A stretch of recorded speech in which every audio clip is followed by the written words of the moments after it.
Hey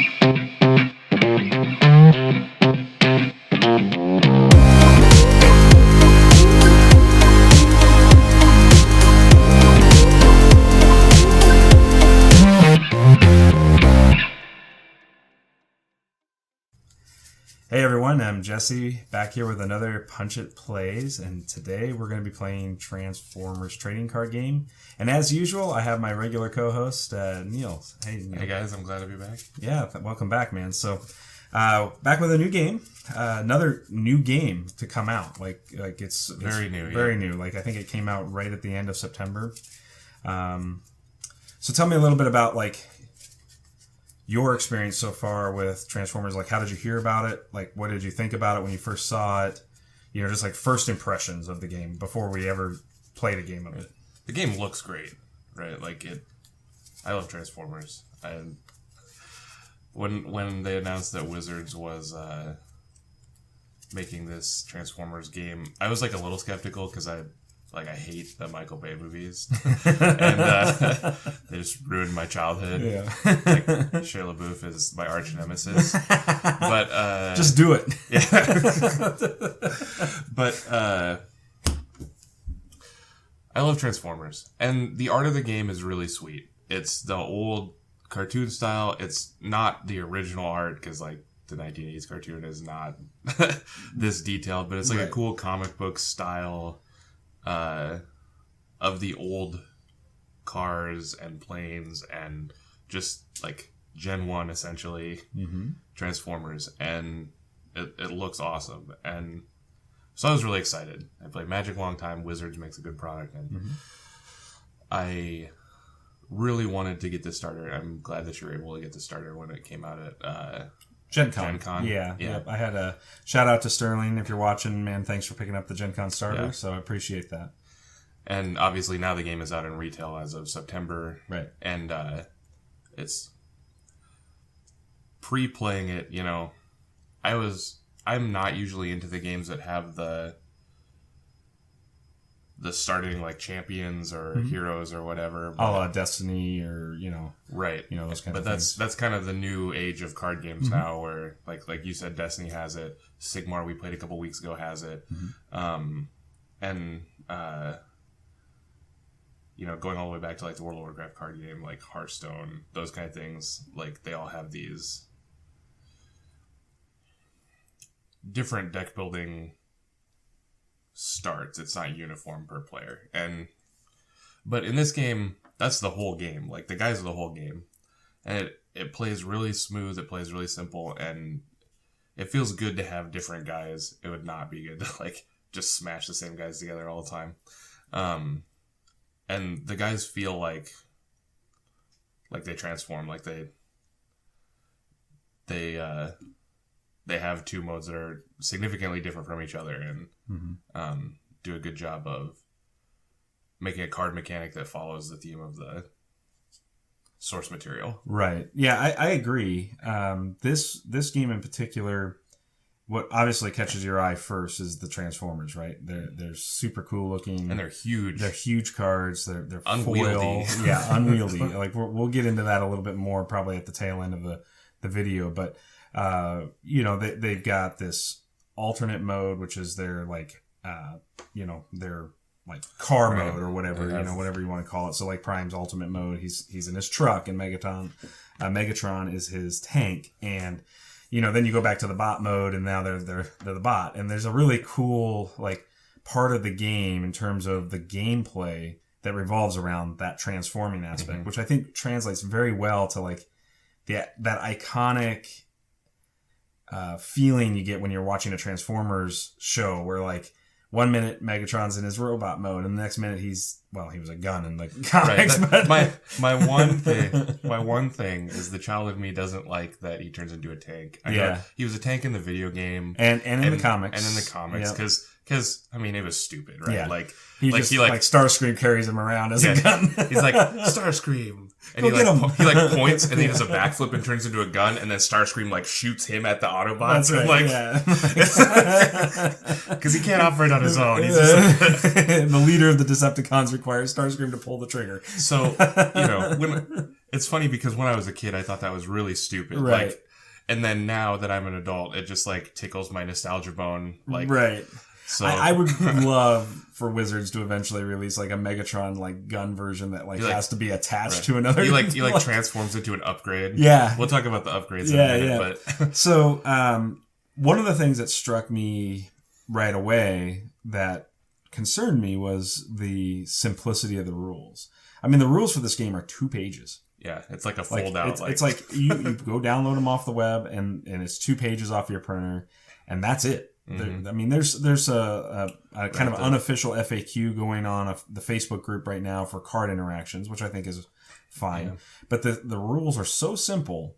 Right, you could write them in a space smaller than the cards are. You could, you truly could, and that's both a testament and was a little worrisome. Like coming from a Magic background and coming from some of those other places, I was going, oh man, like is this game just going to be like a really dumbed down version of like some battle card game that's just going to have no interesting interaction, thoughts? Like it's just going to be like I swing with my guys, you swing with your guys, and like we're going to just resolve some damage and that was that. And right. And it comes from the same kind of, like, it has the same kind of feel of Sigmar, like we talked about a little bit a couple episodes ago, where the actual, like, gameplay is extremely simple. Right. The number of cards you can play a turn is very limited, just like Sigmar. Like, and I think this is a trend in new games where instead of being gated by resources, we're gated by, like, how many cards we can draw, how many actions we can take. Right. And just, like, how many phases of a turn there are, even. Like, it's just, like, a very short It's super condensed, right?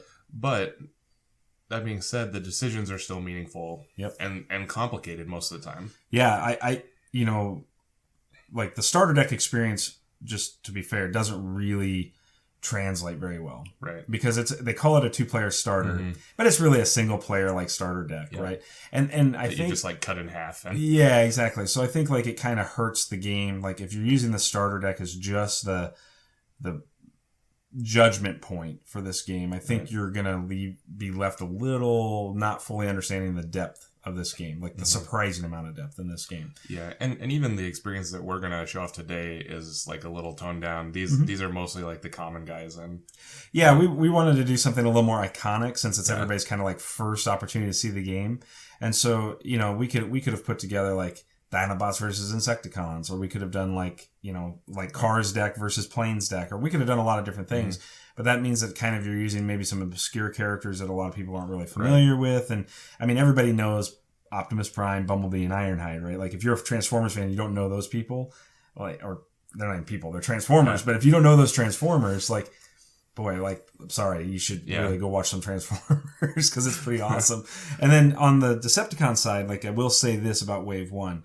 The way the game works is you have a star count for your characters, and we'll get into the setup side of it. But so that star count kind of inhibited us from being able to like take like Megatron, Starscream, and like a Shockwave, right, and put them all together. They're all like too good and too expensive, and even the common Starscream is not a low enough star count to give you a good pairing with Megatron. So I ultimately had to go with a little bit more oddballish guys on the Decepticon side. Wizards got me so good because they didn't print a Soundwave. Not yet. No. I think Metroplex, who's coming out, I might have came out this last weekend or is next weekend. I don't remember at the time of this recording, but I mean, like they're showing off like this Titan mentality, and I think Shockwave's even gonna bigger yet than the cards. That's right. Yeah. Well, yeah. So 8.5 by 11. I don't think it's actually that big, but it feels like it should be. So we ended up with, in this particular game, it's going to be Megatron, Demolisher, and Barrage. But we did a good job. I built these decks for kind of playing off of each other. We haven't played them up to this point, so I have no idea whether one deck's stronger than the other. But we'll definitely get to see the mechanics of the game. And that's really what I wanted to show off. So the decks have Bold, the decks have Tough, the decks have Pierce. And we'll talk about those mechanics when we start playing the game. But those are kind of the 3 main keywords to the game. Everything else is not keyworded. Yep. So I wanted to make sure that all the decks had those key things going on, and that we could look at that. So let's talk a little bit about the cards. And if you watched our Shards episode, I know a lot of people gave me feedback on the Shards episode that was, oh, well, why didn't you fly out the cards? Well, you can thank Stoneblade for not putting their cards out on the web in a way that I could pull them down and edit them into the there's video. no good database. There's zero, in fact. And because there's no database, like, I just couldn't grab the cards we played. Like, there was, on occasion, there was a card I could have pulled out, but it ended up feeling kind of awkward. So the good news about this is Wizards hasn't put an official database out yet, but there's some pretty high quality scans out there. So I'm able to take from the community and some of the work of some of the other people in the community to be able to use that. So we will be flashing cards through this episode today, which will help people see what we're playing a little bit better and get a clearer picture of what's going on there. So I want to talk about, we talked a little bit about the bots, but let's go through what's on the bot card. I'm going to try my best, like I said, to show you a couple of different things. But again, we start the game with our bots in alt mode. So we start them in their vehicle form. Yep. And so it'll say right on the card that it's in alt mode. It also tells us that the name of the card is, Megatron. And then this particular version is called Decepticon Leader. There could be other versions of Megatron. And by rule, you could have multiple Megatrons in the same deck as long as they don't have the descriptor name be the same. The small flavor fail of the game is that, like, you can have two of the same guy, and you can, like, not be same teams. That's right. And I think you could play Megatron and Optimus together. And I think they did that to enable draft, because every pack comes with a bot, right? So yeah, the decision was clearly made for gameplay, not for flavor. Yeah. Because... And I think it's good, we want the game to be good. Like, as much as I love Transformers and as much as it's like, it's all the art is great and all the cars are cool and everything, like, the game still has to be a game that we want to play. That's right. And so, I think it's fine, but if we see on the, like, new people get to the face community all the time and they're like, can we play Autobots and Decepticons together? That doesn't seem right. Right. Well, you can. Yeah, it's okay. It's generated its own set of memes in the community, right? Yeah. Like, but it's okay. Like, I think that at the end of the day, like, they didn't want to sacrifice gameplay for the sake of theme, and I think it'll almost work its way out over time. Meaning, like, even right now, like, a lot of the tribal synergies, and for those of you not familiar with what tribal is just.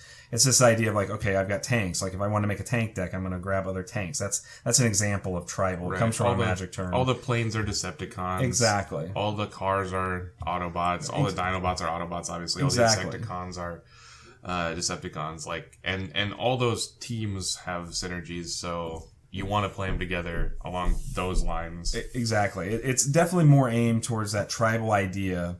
At least in Wave 1. As the game expands, I do believe that you'll get to competitive decks that care nothing about tribal and are just looking at what is good XYZ bot. The Optimus Nemesis deck is, like, one of the good decks, and it's obviously they're, like, the same person, but the evil version. And right. Exactly. Breaks both rules. And so then the other thing to kind of keep in mind when we're doing this is that on the bottom of the alt mode of each card, there's a star count. And that star count, it represents the cost of this transformer in our deck. And we can't exceed 25 stars. So with that in mind, when we're building this, we look at our team and we try to generate as close to 25 stars as possible. And that's kind of the limiter of team power overall. Mm-hmm. And that's very similar, to other games, but like I'm going to use Destiny again as a representation of that. Example.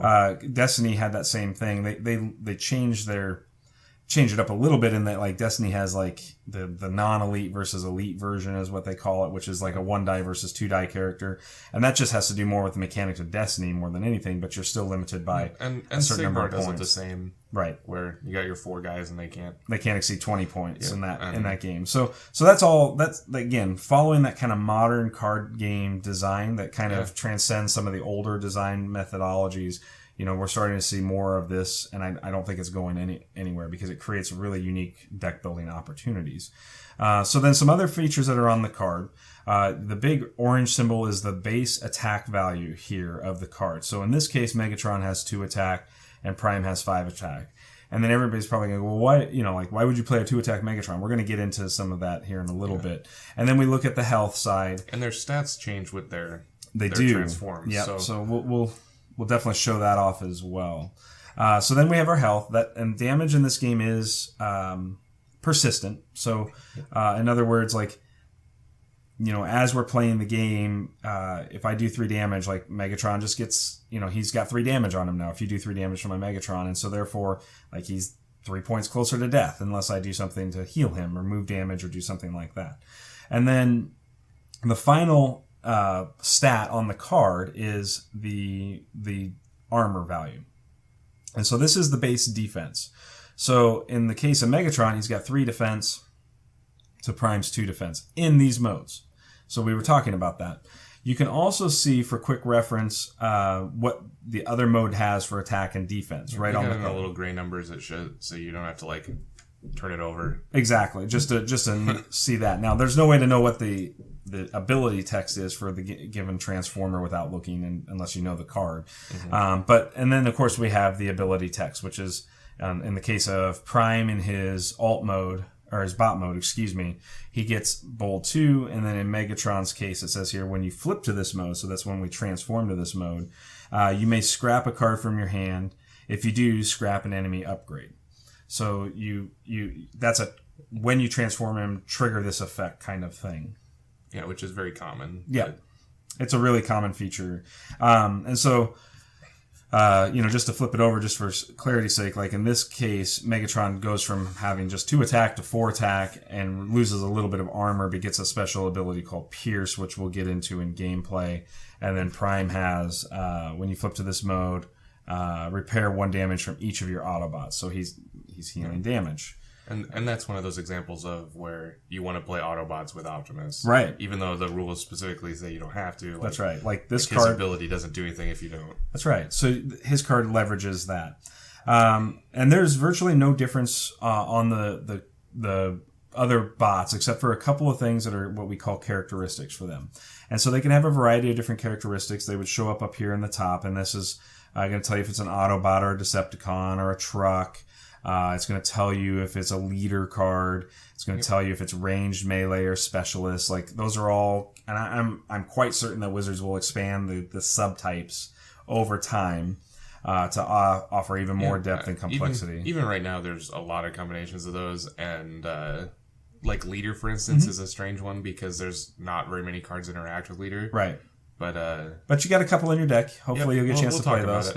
And then the other side of that whole thing is if you have a card that's specifically telling you, like, put this on a tank, well, Megatron in this form is not a tank. Right. So you can't. Like, you have to actually transform him back into tank mode in order to make the upgrade. But once the upgrade's there, like, he's good to go. So it doesn't fall off when he like stops being a tank. Correct. Yeah. It just means that in order to play that card, you have to meet the requirement of whatever mode that is, and that goes back to that depth we were talking about, right? Like just how deep things can get.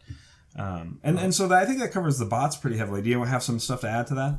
No, I think you covered it all pretty good. I'm the one thing is, and you'll see it as we do the gameplay. You can only transform 1 bot a turn. Correct. And it's you have to do it before attacking. Mm-hmm. But there are cards and effects throughout the game that will transform them out of course. Out of like you've got a few of those in your deck there to help you out. All right, so let's talk. There's 4 kinds of cards in the game, and 3 of them are kind of the same, but they have their own subtypes, right? So I'm going to start with the action because it's the outlier. It operates completely on its own. It's very simple how it works. Right. So an action card is we're allowed to play 1 action per turn. So in this case, I have the rapid conversion here in front of you, and so all it does is it tells me it's an action, tells me the name. It's got some sweet art. This is definitely Gen 1 like cartoon comic art, and then it tells me what this does. So in the case of rapid conversion, it says flip your character to its other mode. So this is one of those ways as an action we can like get an extra bot flip out of our character. We're only allowed to do 1 action per turn. So unless we have other combos, unless another game effect tells you to play an action, you can only do 1. That's right. Now, one other thing of interest on these cards in particular is the upper right hand corner. There's a pip, and that pip has special effects during combat. Yep. So We can talk about that a little more. I think when we get into actually in combat, I think it'll be it's much easier to understand seeing it in action. Like it seems really difficult, but there are 3 kinds of pips. So I'm gonna lay out the colors just so you're aware of what we're looking at. We have white, which is a special, orange, which is attack, and blue, which is defense. So they correspond with the colors on the bots. And so now we have the 3 other cards. So I'm going to bring Rapid Conversion back to my deck because that's my card. And then we're gonna go over the upgrades. So these are upgrades, and we're allowed to play 1 upgrade a turn. So do you want to talk about the upgrades a little bit and what they are? So the upgrades are like equipment. They go on your robot and they buff it in some way. You can only have 1 of each type. The types are utility, armor, and weapon. And like Jesse said, you're going to play 1 a turn under normal circumstances. So your turn consists of transform, play an upgrade if you have 1, play an action if you have 1, or want to. You don't have to. And attack. And that's pretty much it. So these upgrades, based on the type, you can kind of tell what they're going to do. Weapons are offensive abilities, armors are defensive abilities, and utilities are something else. And so if you have a fully upgraded transformer, if you have an armor, a weapon, and a utility, its combat powers on both ends are very strong, and some of them do even cooler stuff than that. And but they just interact during combat by adding stats. And if it's one that's literally all it does is add stats, it has in the corner a color and a number that corresponds to the color of the stat on the bot. Right. So you'll have this like +2 defense one. If there's a one that increases offense, it will have it in the other corner. Right. And it'll say +X and be orange bordered to match the That's right. color. And of course, all of these have typically card text that does something for you, right?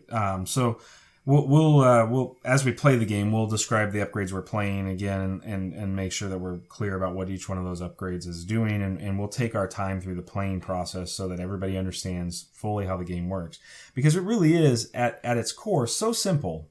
Yep. But at its like at a higher level of understanding of card games, it has some of the best decision-making points I've seen in a while in a game. Because of the way that the bots attack, where you only compare offense to defense, they don't like fight back kind of until your opponent gets to attack with them. The order of your attacks is very important. And we'll talk about, you kind of like can make your opponent attack certain things on the turn. We'll talk about how that works as we actually enter the combat step. But I think that's pretty close to all the stuff. All right. Well, let's not waste any more time. I mean, I want to play. I'm ready to redeem myself after my shards lost last week. So as usual, we have our hashtags going on. Hashtag teamneil, hashtag teamjesse. So we'd love to know who you fight with. If I don't get a bunch of hashtags for Optimus Prime, I don't know, like but I everybody quit. knows Megatron's way, like Megatron. I can't talk today. Megatron is way cooler than Optimus Prime, just in general, man. Like he's way cooler. Like Optimus is just like. I literally during that statement, I just got 30 hashtags. Like, well, all right. So maybe we should do a special hashtag for this episode that's just hashtag Optimus, hashtag Megatron, and see what happens. I bet it'd be an interesting combination. So a couple of things.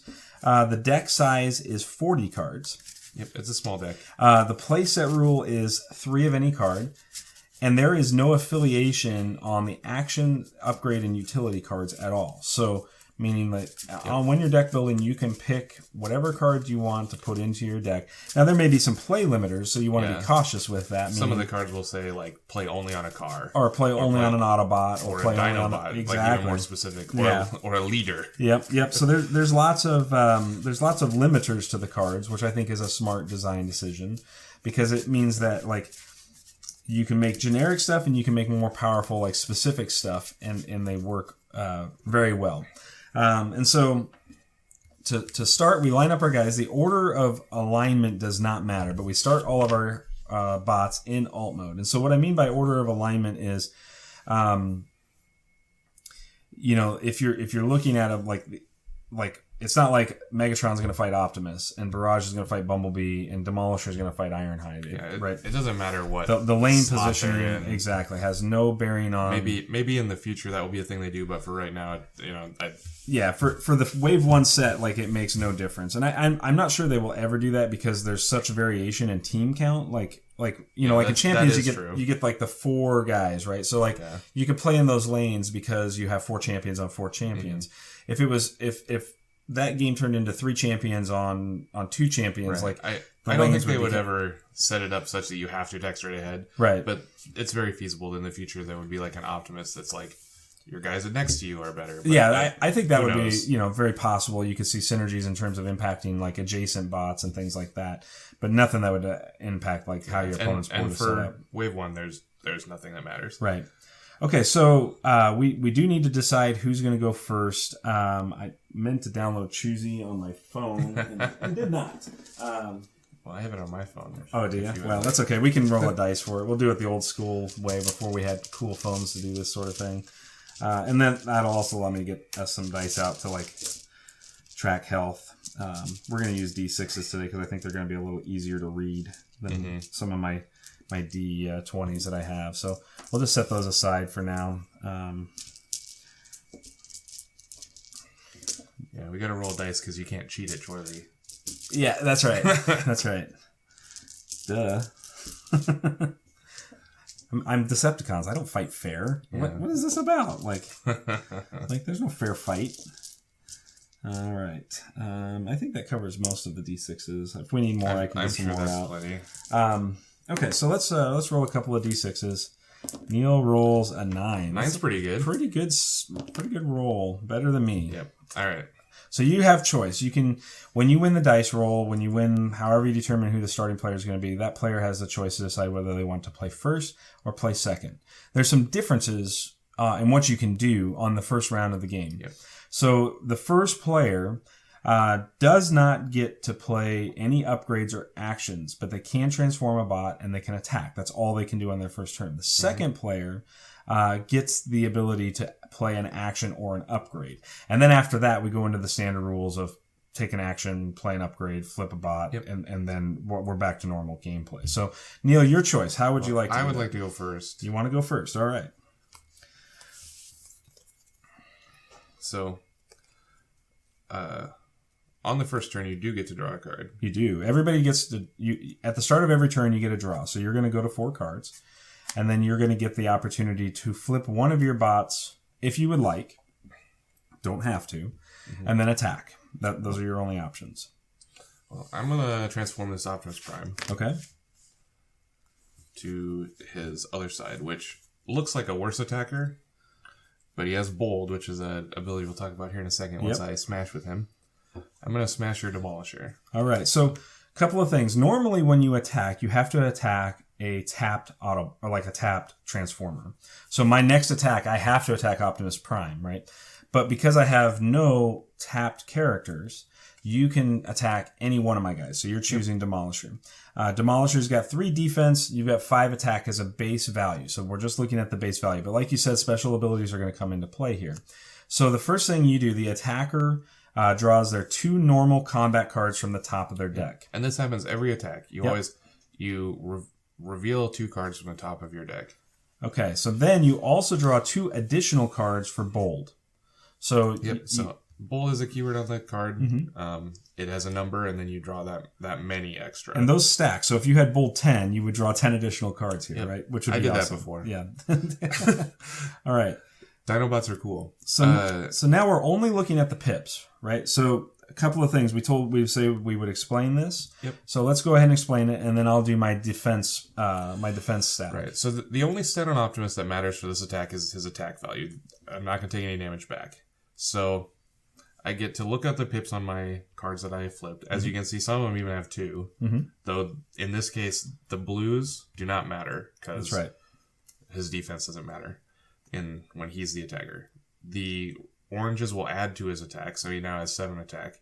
And the special means that if you hit that, you get to draw 2 extra battle cards. That's right. And that only happens once. You don't get to go super crazy by hitting more whites. But I do get 2 more Yep, because of the white special. Yep. And I actually hit 2 more oranges, so I'm going to add 4 to my attack in this. And so Optimus is swinging for 9 attack this turn to my 3 defense. And so now I get 2 cards. If I had additional abilities, I would get that benefit.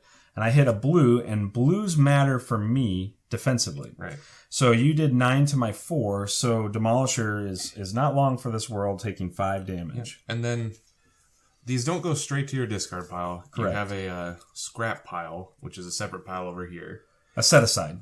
Yeah. Oh, sorry. Yep. The scrap pile is the discard pile. The set aside pile, they get set aside, and then at the end of the turn, all that stuff goes into That's your right. scrap So pile. if there was effects that said like shuffle your deck or do things like that all has to happen before these cards are put back into the scrap pile. And so, but we don't have anything like that to show right now. Yep. I'm going to end the turn because I don't get to play any cards. Okay. The last thing you do on your turn every turn is attack, so I have to pass, and then all this stuff goes into the... That's right. All right, so we're going to scrap our cards. Now I draw a card. Okay.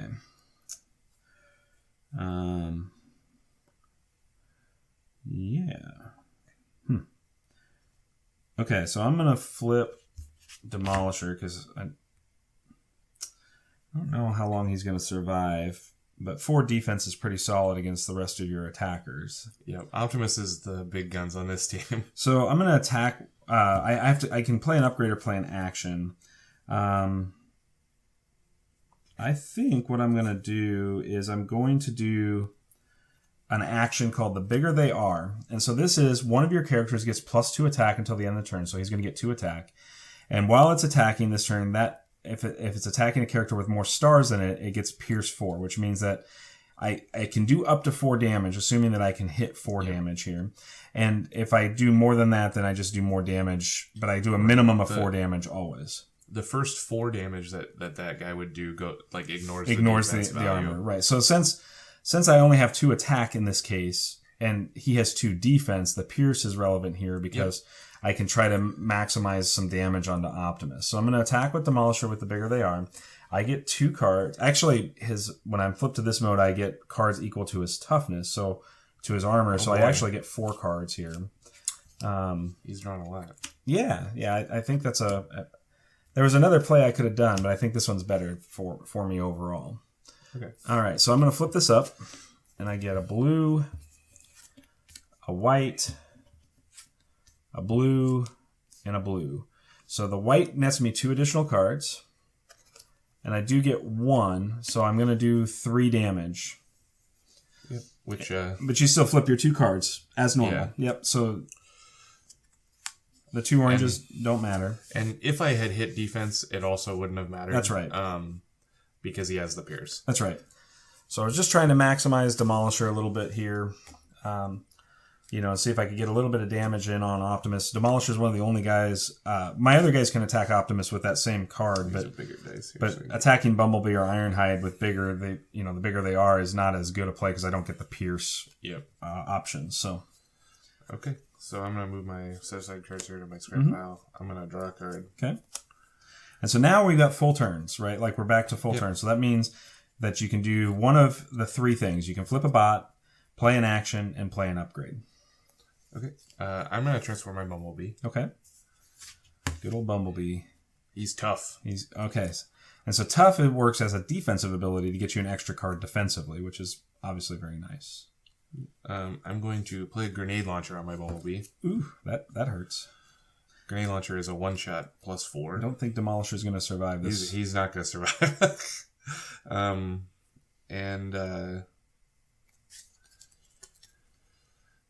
I'm going to move to my attacking step. Okay. So you're going to attack with Bumblebee. Bumblebee attack is going to... I have to attack the Demolisher because he's your only tapped character. Tapped character. The grenade launcher will get killed it gets scrapped after the attack here. Right. And he's not bold, so he's going to draw 2 attacking cards. But I hit a white symbol, so I get to do 2 more. So you got a total of... And the second white symbol doesn't do anything. 10 attack. So I only get 2 cards. I hit a special and a blue. So the specials work on defense also. He'll draw 2 extra. And so I go to 6 defense to your 10, which is 4. That's enough for Demolisher to be KO'd. Now, when a Transformer is KO'd, it is important to remember there are sometimes cards that can bring them back, so it's important to know which mode they were in. So you don't want to flip them around or do anything like that. You just want to set them aside. I'm going to take Demolisher off screen here, but he's still in his bot mode. So if I have some way to bring Demolisher back, like he could come back and he would come back in bot mode. All right, that was a pretty good series of events for you. Grenade Launcher is a good card. Yes, it is. Yes, it is. That's not. So I'll scrap my set asides, and Jesse will get to take his turn. Yep. Okay. So I am going to flip Optimus or Megatron. Excuse me. When I flip to this mode, Megatron gets Pierce 3. Not a Pierce. I'm going to put a thermal weaponry on him, so he's +1 attack, and then each blue pip that I flip up will give him Pierce 1. So he's now 5 attack, Pierce 3. And then I'm going to go ahead and play for my action card. I'm going to play Leap into Battle, which is one of your characters gets +3 attack. So he's 8 attack with Pierce 3 right now. Okay. And I'm going to attack Optimus with 8 attack, Pierce 3. So now I'm going to flip up some cards. I only get 2 cards.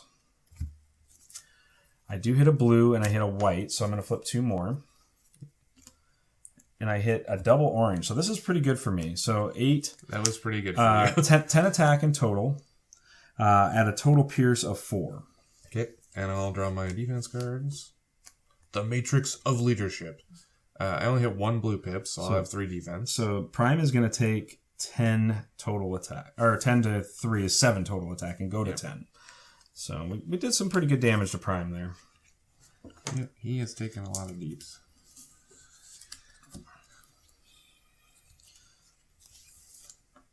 Alright. So I'm going to draw a card. Yep. What am I going to do?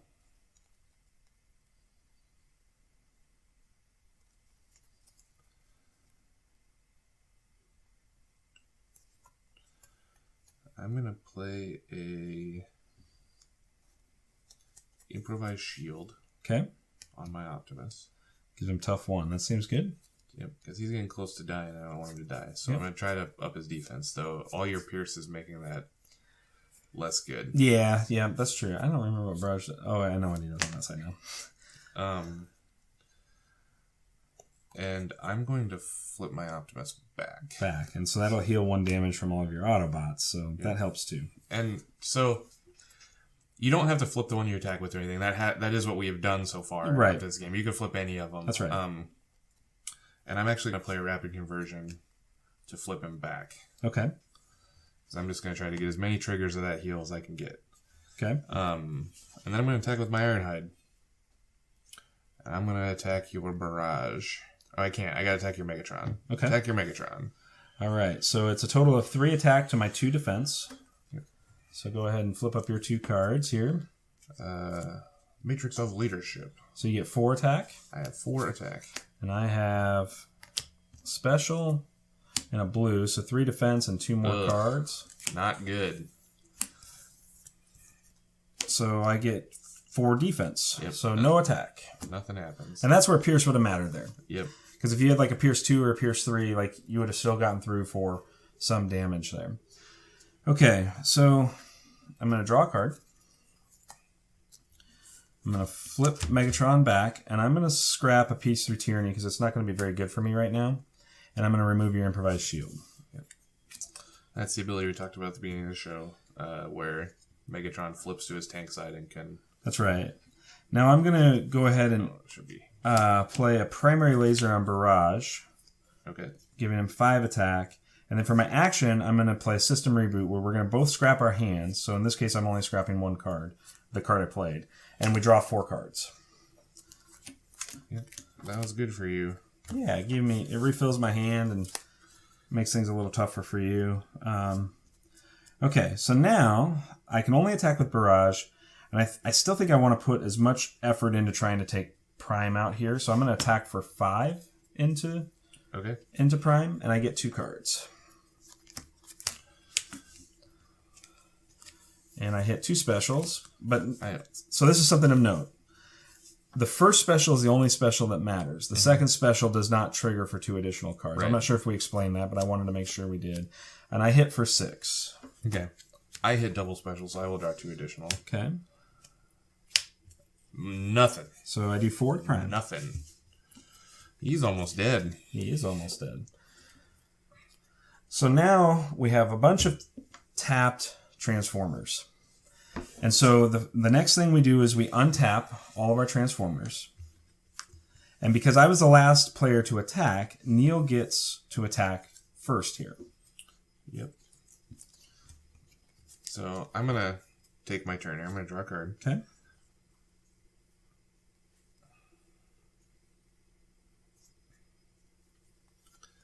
I'm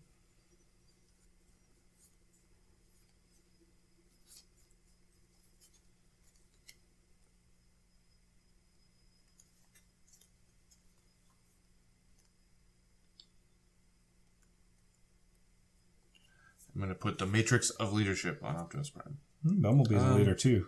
Yeah, Bumblebee's probably better, actually. Yeah, he's not taking any damage. Yep, it'll stay and play a little longer. Alright, so Matrix of Leadership on Bumblebee. And so Matrix of Leadership is one of those cards we were talking about earlier where it can only be played on Autobots. And what it does is it gives the Autobot you equipped it with +1 attack. So you can put it on any Autobot for that. But if that Autobot is a leader, which Bumblebee is, then it gives all your other Autobots +1 attack. Right, because only the leader knows to put his fingers in the finger holes. That's right. If you're familiar with the animated movie, yes, he gives it to Ultra Magnus, and Ultra Magnus just grips it, and he's like, I don't know how this works. Yeah. And then at the end, Hot Rod puts his fingers in the finger holes, and everything's happy. Yep. But it doesn't make up for him killing Optimus Prime. No. So, alright, well, with his newly equipped Matrix of Leadership, I guess I should flip something before attacking here. I guess we'll just flip Optimus back. Okay. Bumblebee will attack. This is interesting. I think I'll attack Barrage. Okay. So Bumblebee attack Barrage. So total attack is 5. Yep. +1, +2. All right, so 7 attack to my 3 defense. So I take 4. Yep. And this is good because by attacking with Bumblebee first, even though my Optimus Prime is really hurt, you can't attack it directly. If he has some kind of card effect that's right, that would do damage to it, it'll still die, but it's kind of protecting the Optimus Prime by attacking. You are 100% correct, sir. So, all right.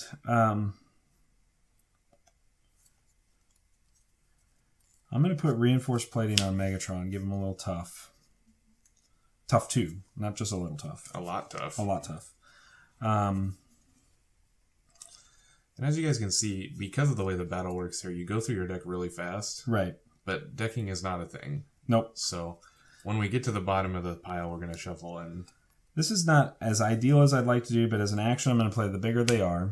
Okay. And so he's going to attack Bumblebee, which is not more stars than him, so I don't get the Pierce 4 off of this, but I get +2 attack, so I'm going to swing for 7 attack at Bumblebee. Okay. And we'll use Barrage and attack for... Well, but before I do that, do I want to flip here? I'll flip here, give him Bold 2 as well. Okay, so you 7 got a big attack. 7 attack, Bold 2. So, and this is where it matters. So this card's still in limbo, right? Like we just played this card, so it's not able to go in. So I get Bold 2, so I get 2 normal cards for my normal attack. 1, I have no deck remaining. I can't shuffle the bigger they are in right now. Yeah, because it should be in your scrap pile. And at the end of the turn. It'll be in my set aside right now. Yeah. Yep. Right, to set aside. I get them mixed up. No problem. So I shuffle up my battle deck, and then I add my 4th card for the Bold 2. And so then I'm going to flip these up. Blue, blue. Of course, it's going to be all blue. Watch. 1 red. Okay, so I got orange, however you want to call it. So I've got 5, 7, and then the +2 from the bigger they are makes 9. Plus this it makes 10 into Bumblebee, who has tough 1. So tough is reversal bold. I just get an extra defense card, so I'll draw 3. Mm-hmm. And I get 1 special, so I get another 2. And I have 1 extra defense. So 3 defense. To my 10, right? Is Yep. what we said. So 5, 7, 9, 10. So he takes 7. He takes a bunch of damage. Yep. Because I don't think Barrage is long for this world with Prime swinging. So by doing it this way, I put enough damage on B to be threatening with Megatron after Prime goes down. Yep. Okay, so I get to... Did I draw a card? I don't think I did. I don't think you did. All right, so I get to draw a card. That's a good first step. Mm-hmm.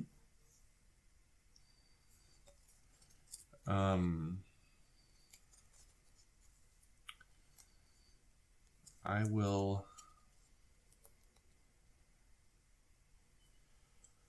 This is rough. Yeah, because you don't really want to put Optimus out there because you know Megatron's just going to like... Yep, I want Optimus to attack last. Right. Yep. So I'll flip my Optimus. Yep. Because maybe I'll get another heal out of him. I'm going to put a flamethrower on my Ironhide. Gives him bold 2. Yep. And I'm going to play Rollout. Ooh, rollout's good here. Yep. So Rollout, I get to flip each of my characters from bot mode to alt mode. Yep. Ironhide won't transfer because he's already in alt mode. And it was a pretty good impression of Optimus. I'm not... Not great, but maybe I can add some like effects at the end of the game. Yeah, just cut it from the movie and just lay it over my Autobots. Roll out. So we'll roll out, and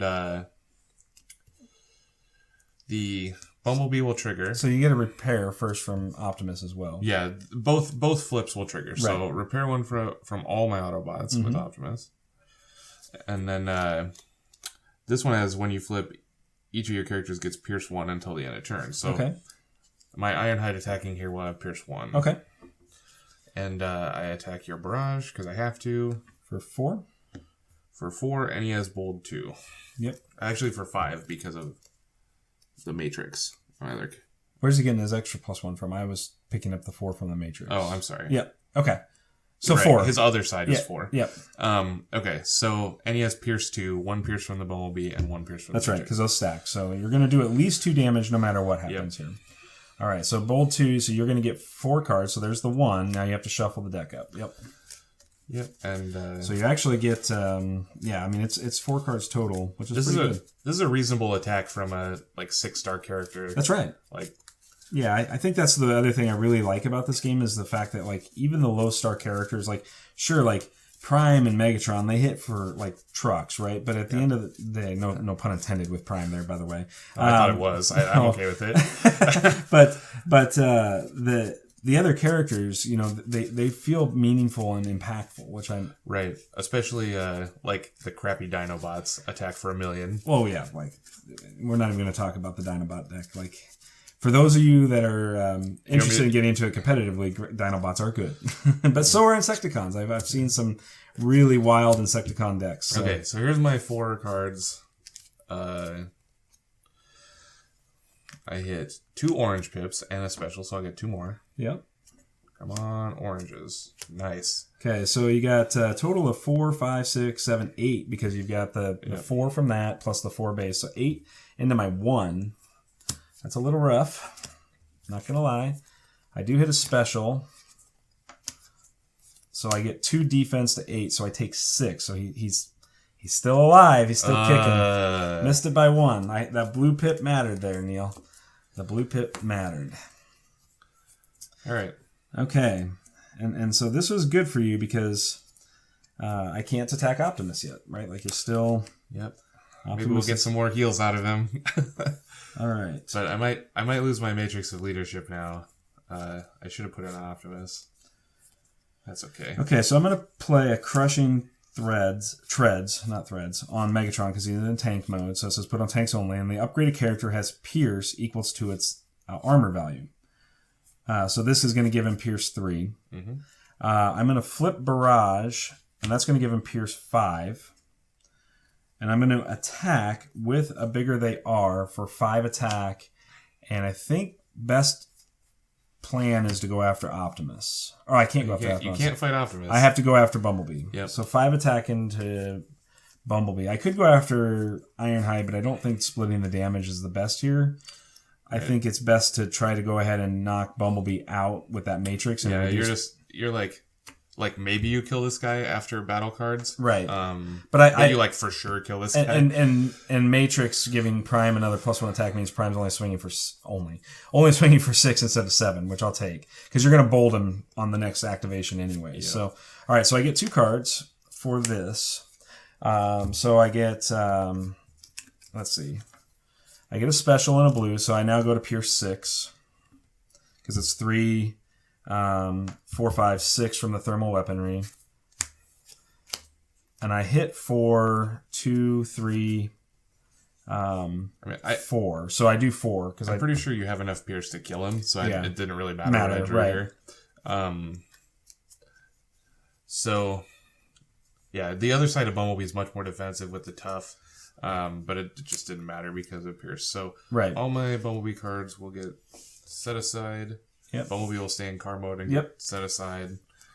And now it's time for Optimus to kill you. Yeah, I think that's a possibility. I'm going to draw a card. I'm going to play a...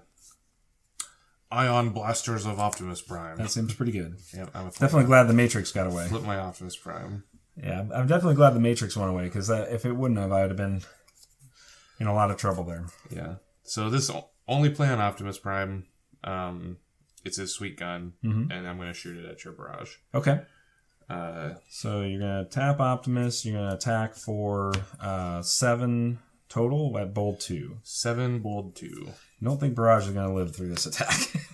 I have 2 defense, but it would take an amazing special. Oh my god! Yeah, no, you win that game.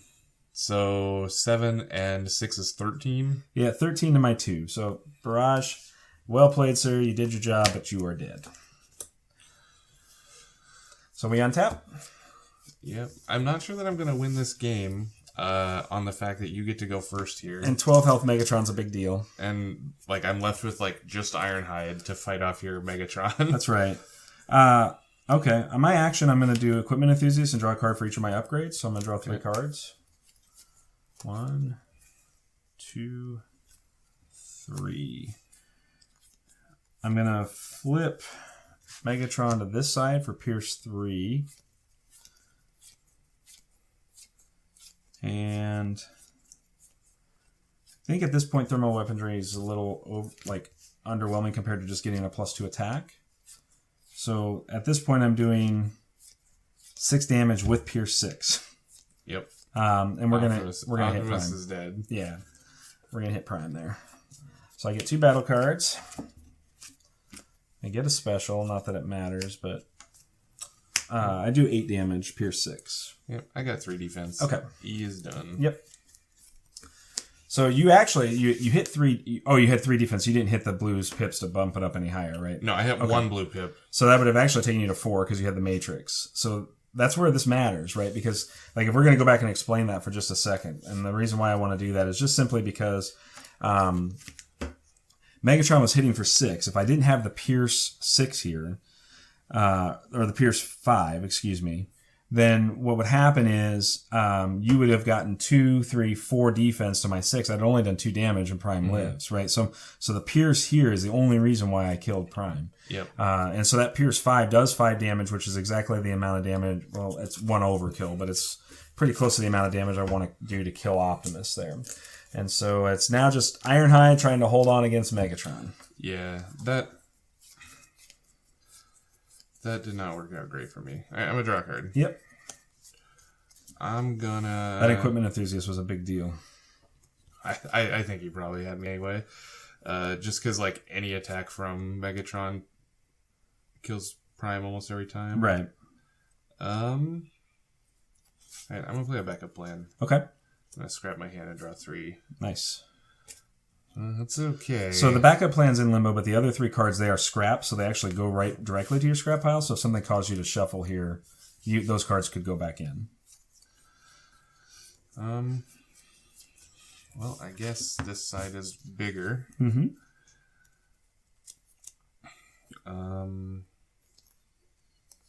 And I'll give him a matrix. All right. The matrix you can play on Autobots, it just doesn't get the secondary power. That's right. Which doesn't matter anyways at this point. But it does net you up to 5 attack, which is not a small number. Like a reasonable amount. All right, attack. All right. Get him, Ironhide. All right, I get 2 cards. And I will get 4 cards because of Flamethrower. So here we go. Come on, good stuff. So I got him special. Good. I also got a special. Yeah, that was pretty good.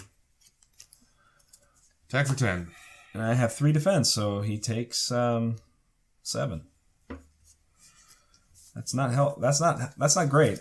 Well, you unfortunately again you get to attack first here. Correct. So I have to like survive. And normally, like in this situation, I think I would probably want him on the other side of slightly higher defense. But since you have Infinity Pierce, it doesn't make any difference. I just have to hope you can't get to 7. So I'm gonna do this. I'm gonna replace that with a blast shield. And I'm gonna flip. I don't want to flip this because I want to have maximum attack here. So I think I'm gonna leave it at that. But I'm gonna go ahead and play a Bigger They Are, which will turn him up to 8 attack on Ironheart with Pierce 6. So if I can get over your defenses, which might be difficult, then I can maybe finish the game. All right, so it's 2 cards. I do get 1, so it's 4, 6, 7 at Pierce 6. Oh, Pierce 7. So I'm doing the full 7. Yeah, I'm dead. Yep, I think it doesn't matter what because you have Pierce 7. Yeah, because I have Pierce 3 from the Megatron, and then this gives him a Pierce value equal to his defense, so he's got 4 defense now. So that's Pierce 4, so it's a Pierce 7. 7 attack for. So even if I hit blue here, it doesn't. Yeah. And that was you got it. It was still pretty close though. Only 5 health difference there. So, yeah, I mean, obviously I attacked for 7 last time. It's very possible that if I survived your attack, he would be able to do the last bit. Right. Okay, well, looking at the timer on things, I think we're probably not going to have time for game 2. So this week I pulled back into evens with you on games. I let everybody down. Yeah. I'm just like Hot Rod. Let Optimus die. I got Optimus Prime killed. And...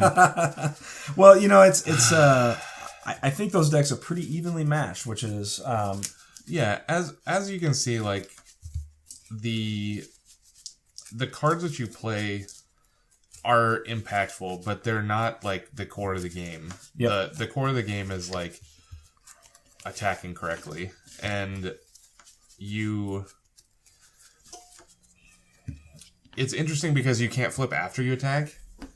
The first time I played this game, we had the rules wrong, and I thought you could flip after you attack, and then I was just doing ridiculous things. Right.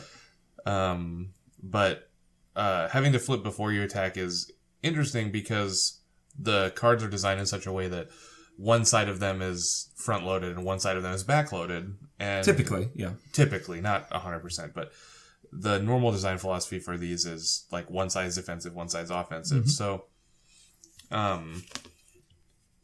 except for Optimus Prime, which like apparently the truck side is 6 power 1 defense, but the side that has bold is 5 power 2 defense. I think that's just because of the bold, right? Like you could definitely right. This side usually attacks for more. That's right.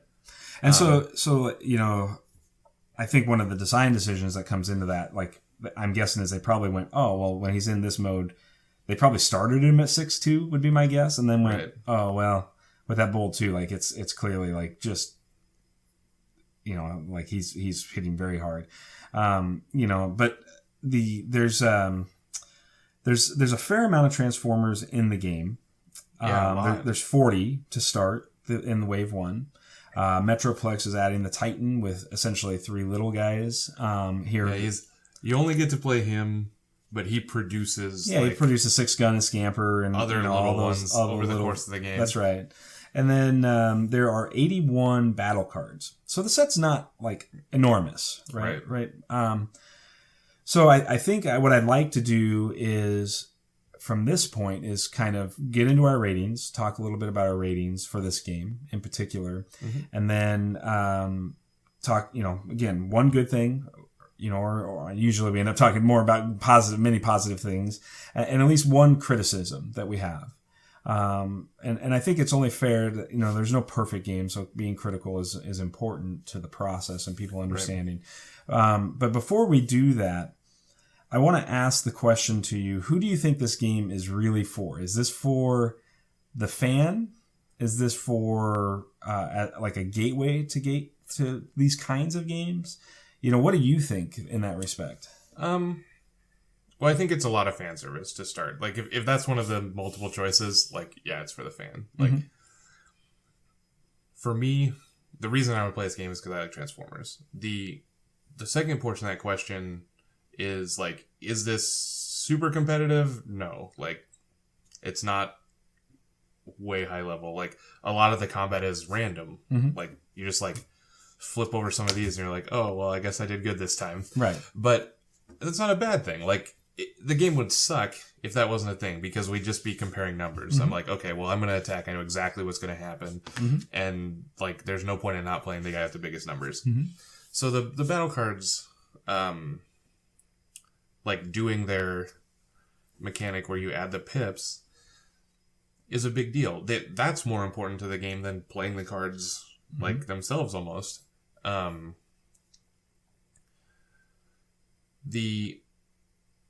As far as being a gateway game, I don't know. Like, this game plays a lot differently than a lot of competitive card games. But if you have a friend that likes card games, play something fun, like, I think it's awesome. It just, the strategy comes from the order of attacks, and that's about it. So, like, it has, like, a low ceiling but a high floor of fun.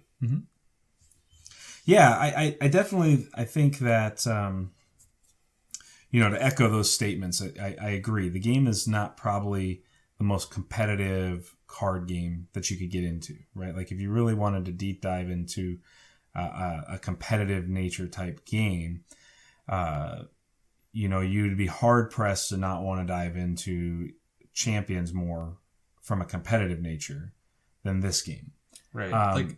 And obviously Magic is the king of that. We're not even talking about that. But in the genre that we've been talking about, like, with the exception of some of, like, the weird balancing stuff, I think that if you wanted, like, the higher level card game part of the game in this similar style, Destiny is a good fit.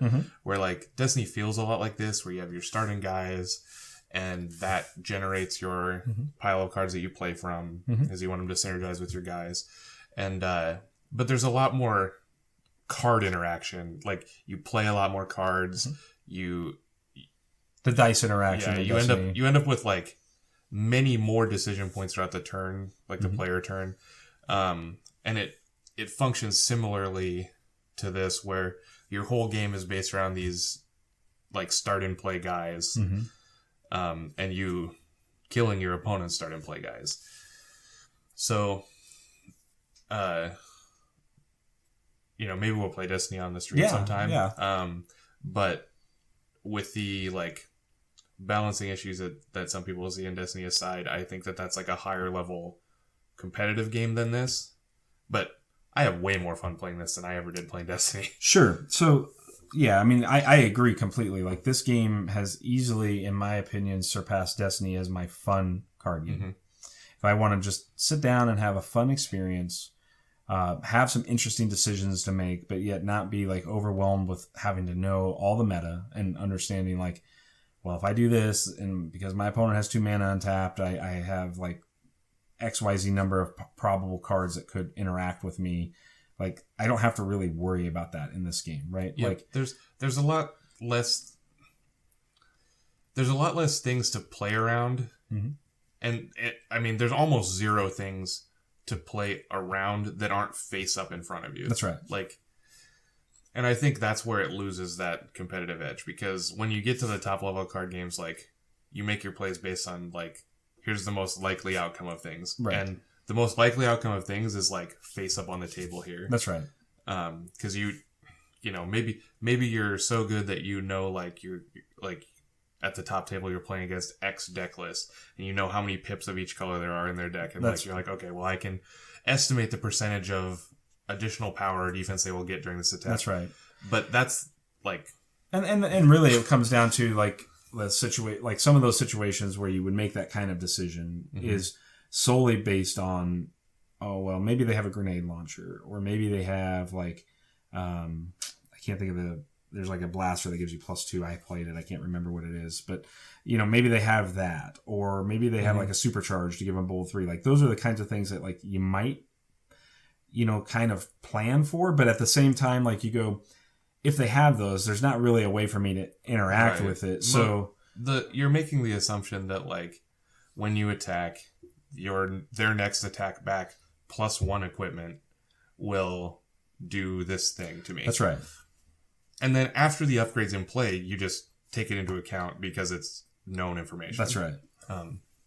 Yeah, so that was for me like that last attack was a perfect example, right? Like you're not going to know that I have the +2 armor that's going to give me Pierce 4 plus the Pierce 3 of Megatron to get me to Pierce 7 to, you get to that juncture of the game where we're like 1v1 a lot, right? And like at that juncture, I'm not playing around anything. Like you're going to do what you're going to do, and it's going to kill me or it's not. That's right. So I just like do the biggest attack I can. That's right.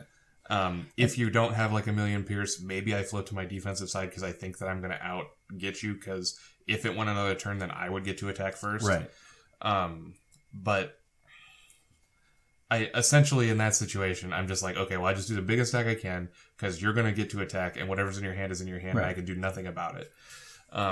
What I find most interesting when it comes to the decision points is exactly what you're talking about, which is I'm looking at how to maximize my individual turn, less concerned about how you're going to maximize your individual turn. And so that's where it loses some of that competitive edge. Right. You lose interaction. But it gains in the sense that like each one of my decisions for my team feels a lot more meaningful sometimes, in my opinion, than like like when I play a game of Magic, like I go, okay, well, do I cast this thing because he might have XYZ counterspell, or she might have like XYZ removal or kill spell or whatever it may be, right? And so you go, the decision points in that really come down to knowing exactly what your opponent might be playing. Yep. Whereas like in this, like it doesn't really matter what you're playing. I'm going to get to do the things that I want to do, which makes you feel powerful, makes you feel fun, and the coolest decision that I think there is in this game is like what to flip, because it was a little bit like that with the Optimus where. Like, I wanted to get as many triggers of heal out as I could. And I'm going to use the Dinobots deck here that we didn't show, but I've played a lot. The Grimlock has a nutso flip ability on one side, right? But the other side, like, his text is fine, but doesn't, like, trigger anything. He's just a guy. So, when you have a deck like that has, like, more going on the sides of the Transformers. Like, I have good side of Grimlock face up. Do I turn him down, get nothing out of this text, and skip flipping one of my other guys that does something? That's right. Just so that the next turn I would get to flip him again and get the good side. Yep. And so you're, like, planning, like, player phases ahead on which side you should have face up. And I think that's interesting. Like, that is a decision point that I really like. Yeah, I totally agree with that. And I had a little bit of that going on my side. If you were watching, like I had face sides that mattered on all my bots, with maybe the exception of like the Barrage Bolt 2 kind of mattered, but it wasn't like as big. Like it was kind of the weaker of all of my sides. But like the Megatron being able to flip up and scrap, that was a key moment in the game where I was able to use that. The Demolisher being able to go a little more on the defensive side for battle cards and be a little more offensive like with his Pierce. The Ironhide, is just numbers. Right. He's just blank. So flipping him is like, especially against your deck that has a bunch of Pierce, like when the blue number doesn't matter because you have a bunch of Pierce, I just want the 4 side up. So that's right. Like he's not in. So my decisions were not as interesting. Right. The Bumblebee's ability is kind of cool, but it's just like not as good as the Prime. So I end up flipping Prime a bunch instead of doing anything else. But like you said, your guys have multiple good sides, and you're limited by the number of times you actually get to flip them. That's right. And it's not like you get one side a bunch of times. You get it like every other turn. Yep. So...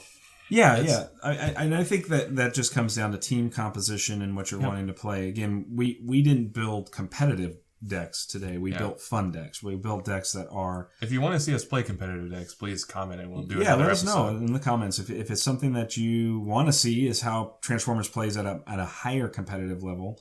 I can easily build the Hot Wheels or Scrapnel Insecticon deck versus the Dinobots, and we can just... Yeah. We can duke it out, and the game is very different. I want to play the big Prime. That's the you want to play Nemesis Prime? No, not Nemesis. Battlefield Legend Prime. Battlefield Legend. Yeah, he is so sweet. I am working out a trade to get. I'm down to just the only card I have left to get is Battlefield Legend Prime, and I'm gonna call out Rainbow Comics here in Lincoln because I bought. They had 14 packs. And I wanted to buy all 14 packs, and the guy at the store is like, well, I wanted to get one more pack. Do you mind if I take one pack out of that? And I said, sure. And he pulls Battlefield Legend Prime, and I pull a rare Megatron. So, it kind of worked out, but, yeah. But the one card I'm still missing is Battlefield Legend Prime now, right? Now, instead, it'd have been the one card I'm missing is, rare Megatron, which value-wise is not there from it. But, so let's talk a little bit about... let's go ahead and go into our ratings. Okay. And I think last week you rated first, so I'll rate first this week. For me, this game is a 4.5.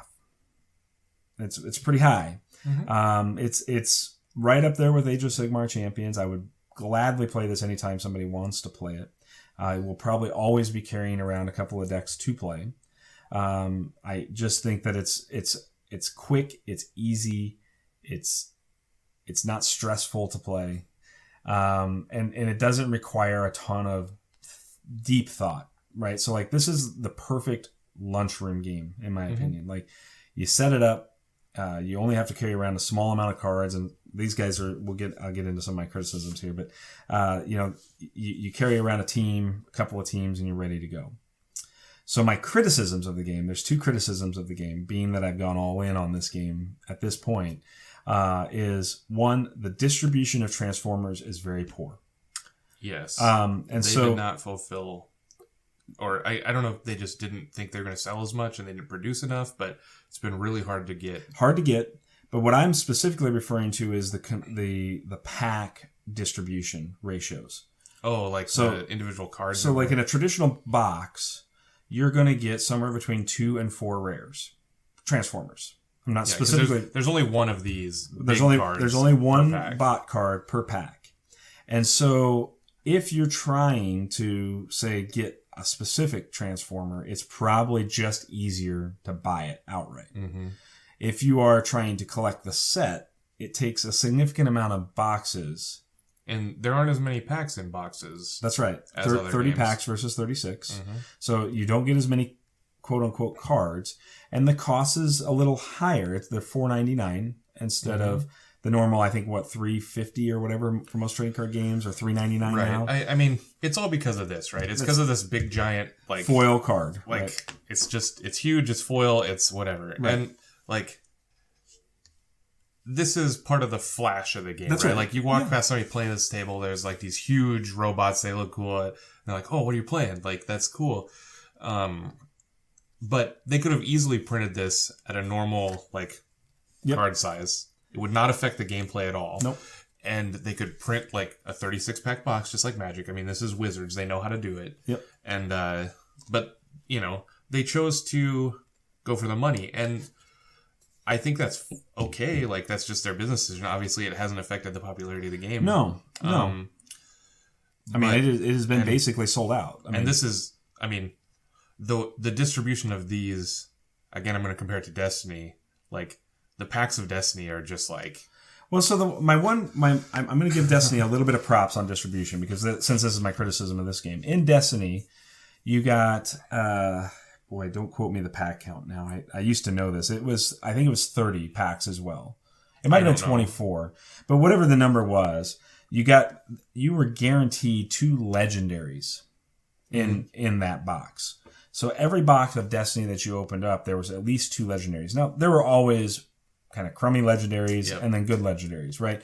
But I can live with that. Like, I can live with my gambling chances being if there's 11 legendaries in a set, right? That I'm going to get, 1/5 of them, more or less. And I'm hoping that I get, like, of those 1/5, that I have a 20% chance that one of them is going to be, like, a good one, right? Mm-hmm. And then, many of the other legendaries weren't terrible, but there were always like one or two that were really on the poor end of the design spectrum. But in this game, there's 2 super rare Transformers. Bumblebee, Legendary Warrior. The other Bumblebee. Not this 2 one. other Bumblebees. But there are 2 other Bumblebees, but we'll get into that. Yeah. Bumblebee, Legendary Warrior, and Nemesis Prime. And Nemesis Prime is definitely the most sought after of the 2. In a vacuum, it has to be the best bot, right? Like it's pretty close. Yeah, I think so. Like, many of the other bots that are really good, like, require you to like Grimlock. Like, you need to have all Dinobots. That's like, right. Nemesis Prime is good by itself always. Right. It doesn't require synergies to make it better. And Bumblebee is kind of that boat because he's like, if all your other Transformers die, then Bumblebee's stronger. Yeah. But in gameplay, the reality of it is that your opponent's going to try to do everything in their power to focus your Bumblebee so that he's not getting that. Mm-hmm. So, like, in practice, his ability just doesn't go off often, whereas Nemesis Prime's ability is going to go off pretty consistently. Because of that, Nemesis Prime's price in the secondhand market is out of control. And to be fair, I don't fault anybody for selling cards for what people want to pay, and that's capitalism. But it does hurt people maybe trying to get into the game a little bit. Right. At the highest level, it hurts those players. That's right. So to me, like, okay, in a pack scenario where there's 14 or 15 rare Transformers, I don't know the exact number right now, and you're only going to get 2 or 3 of them, maybe 4 in a given box, it's really hard to get all of the rare Transformers. And then the downside of that is all the rest of those 26 packs are going to have commons and uncommons in them. And so you just end up, like, if you buy 2 or 3 boxes of this game, you just end up with a stack of common and uncommon, like, bots. You have no idea what to do with them. I mean, like, that, and that's my criticism of it. My final kind of criticism goes back to the size of the card. Storage is very tricky with this game right now. Yep. Now, I know that there's going to be a million companies, if this game takes off, all offering their own branded, how to store your Transformers box, with deck storage and Transformer storage. And I know that's going to happen. But in the early stages of the game right now today, there is very little that you can do to store it. In fact, so much so that, like, I went out and bought from Ultimate Guard a Super Hive. It was the only way that I could store this. That's about a $70 storage box. Now, I can store all of my card games in the Super Hive, which is cool, but, like, well, all the ones that I'm playing. But that's a lot of money to put out just to store these characters. And that's, again, just like a similar problem what you were just talking about. Like, this looks cool. Right. Like, it's flashy, it's fun. It got a lot of press that they were big. But in actual, like, practicality of the game, it's just annoying. Mm-hmm. Like, it's just a layer, because even, like, the top loaders that we have here, like, I had to go to Amazon to find these. My local game store didn't have these, right? And they could have ordered them. Mm-hmm. But, they were going to take a week, 2 weeks to get them in. Like, and Amazon can get them to me in 2 days. Like, that's another thing, like you said. If the game takes off, many companies will make a product. Of course. If the game takes off, many stores will carry the product. Of course. Like, it's an early adoption problem, not a long term. So, like, my criticism of this, if you're watching this video 2 years after we've put it out, is probably, and this game is still thriving and functioning very well, then my criticism is probably a little moot, because, like, at the end of the day, that product portfolio is going to be there, right? To be able to store your decks and store your bots and do all of these things. But as an early adopter, wanting to expose people to this, you have to be really kind of sold. Yep. Right? Because if you're not and you're just kind of half in on it, like, right, there's a lot of extra, like, expense to protecting your investment. Right. Both of your criticisms, like, are targeted at that, where, like, your barrier of entry to have the set and keep the set, and it's not just like buying boxes, buying all your accessories, buying all this extra stuff. Like, it's just awkward. Yep. No, you're absolutely right. Like, you have to, in my opinion, and our viewers have to go into that knowing that. I mean, if you're really excited about this game, and I hope you are, because I think it is a good game. Like, I think at its core, this is an excellent game. And obviously, I'm rating it 4.5 stars, so it's right up there with Age of Sigmar Champions for me. I'm just saying that the weakness to this is the extra expense it takes to store it as an early adopter right now, and kind of the extra hoops you jump through for that. Distributions aside, I think that Wizards will learn from this distribution process and figure out a different way to manage the distribution of bots, or in some ways, maybe the rare bots need to be something where they're not so impactful that it doesn't matter if you get them or not. That's tough when so much of the game is based on just these three cards. I know it. So I think that's a longevity problem that as each set comes out, because I think you could probably purchase, if you wanted a complete set of all the battle cards just to have the battle cards, because in the battle cards you get 2 uncommons and a rare in the pack. So you're getting 30 rares and 60 uncommons with each box. I think 2 boxes would get you very close to most of the battle cards you would need.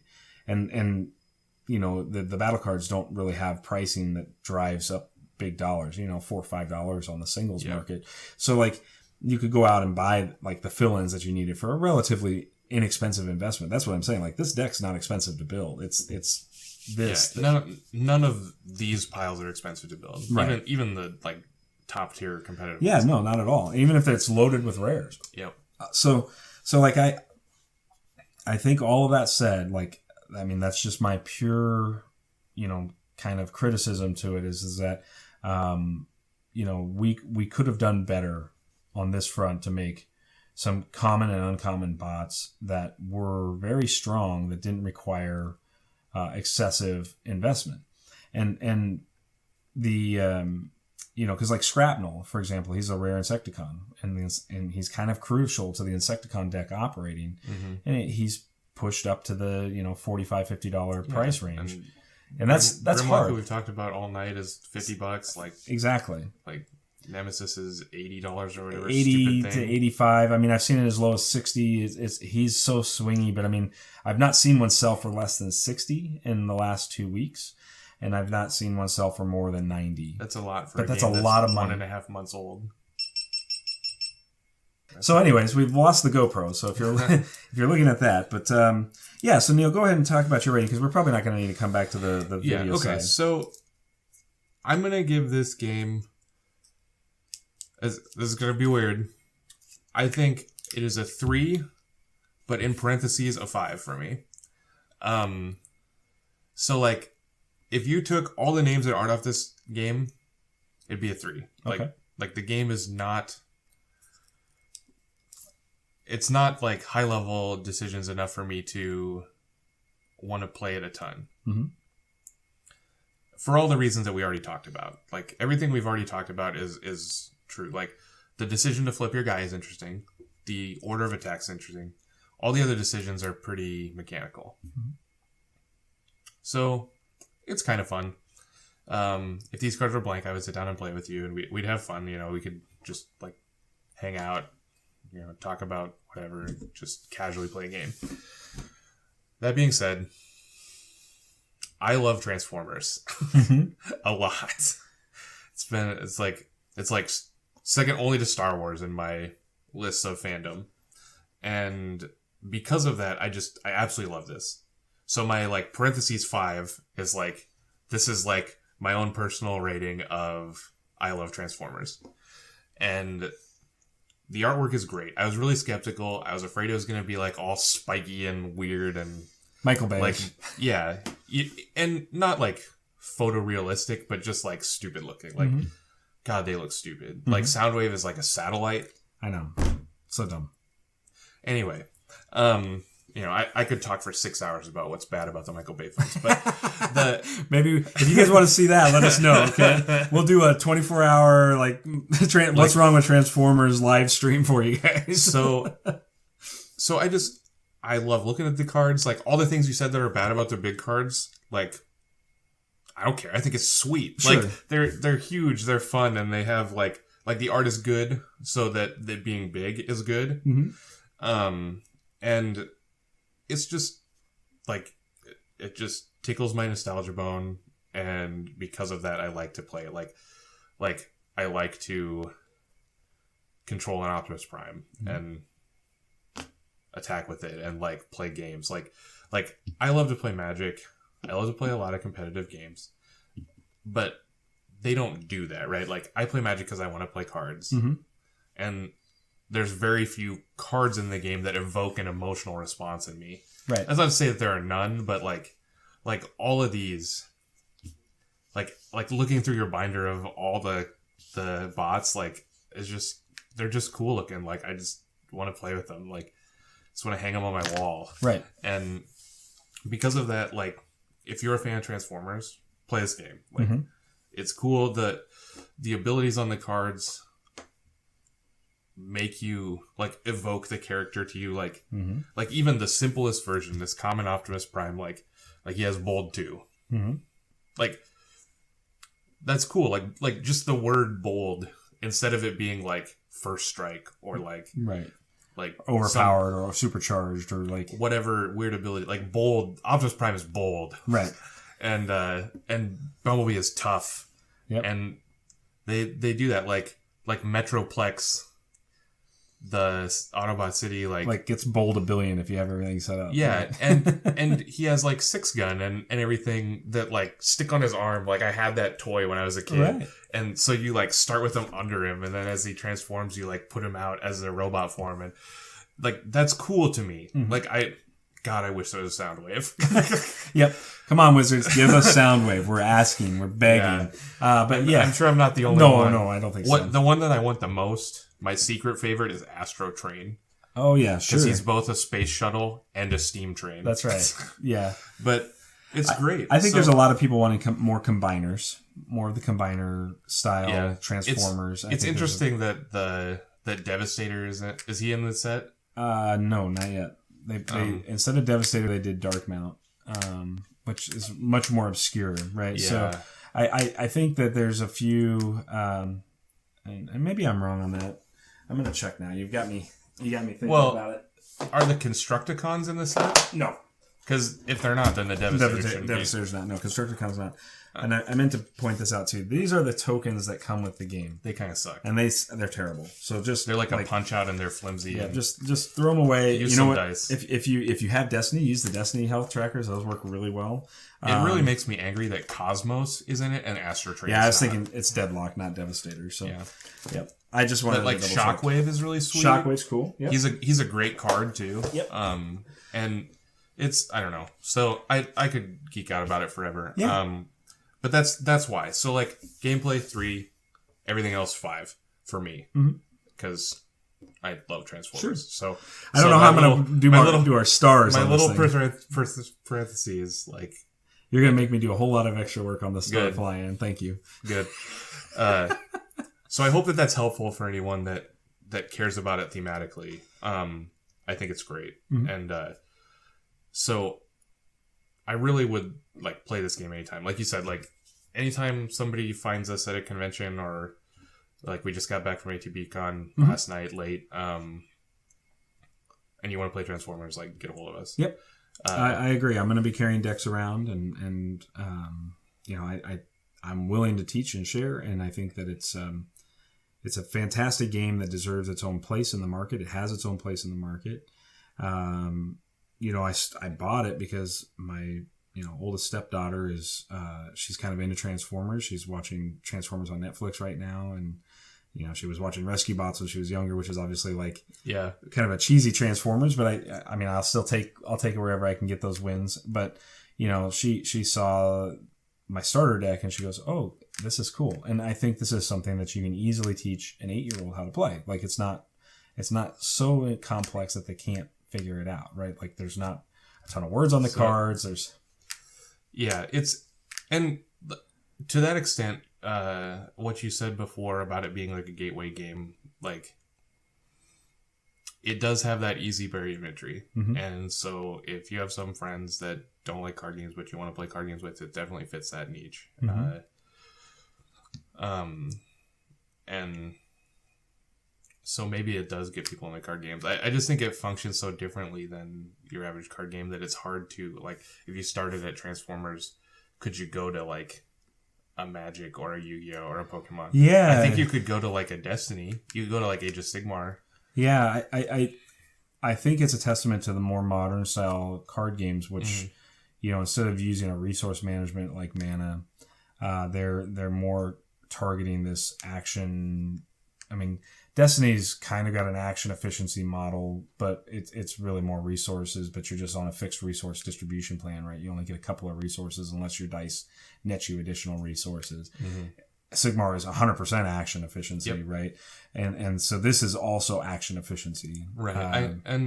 So I think that a game like this leads into those kind of games. I think less so into like the big three or other games like that. Like I can't comment on Pokemon because I think Pokemon's got similar kind of simplicity with action. Or Yu-Gi-Oh definitely has action efficient, like action as their resource. Yeah, but all the like Magic, Yu-Gi-Oh, Pokemon like is heavy card interactions, and like even though you're only supposed to do one thing at turn in Yu-Gi-Oh, like you could just play like one guy. Yeah, that's not how it works. The guys that are good are the ones that like cheat that rule, and you do like a bunch of things. That's right. Yeah, of course. So overall, I'm very happy with this. Yep. Me too. So I think that's going to wrap us up for today. I have one additional poll. Okay. Because this is my unpopular opinion. Okay. I don't like Beast Wars. Are you familiar with Transformers Beast Wars? Yep. Okay. Right now, I've read a lot of outcry that they want Beast Wars like as Wave 2. Yep. I don't want that. So I think we should put up a poll somewhere and ask like how people feel about Beast Wars. Okay. And see how wrong they think I am. Like I might be giving up hashtags here, but I'm okay with it because I'm a Transformers purist. And I want my Transformers to turn into cars and stuff, not into animals. Sure. And so if you agree with me, give me some hashtags. If you don't agree with me, that's okay. You're wrong. Yep. I'll make a poll. We can make a poll. Okay. Do you want Beast Wars in set 2, or do you want Beast? Maybe I won't even put it on sets. I'll just say, do you want Beast Wars in a future version of this game? Yeah. And vote yes or no. Like we'll just get like a straw poll on it, and then we'll revisit the game somewhere down the line. And when we do that, most likely it'll be when set 2 comes out. We might maybe we'll revisit it for Metroplex though. It might be kind of fun to show off. And if you guys want to see more Transformers, if you guys want to see more anything, as always, let us know. We can play more of Sigmar like we did, or any new games that you want to have us play.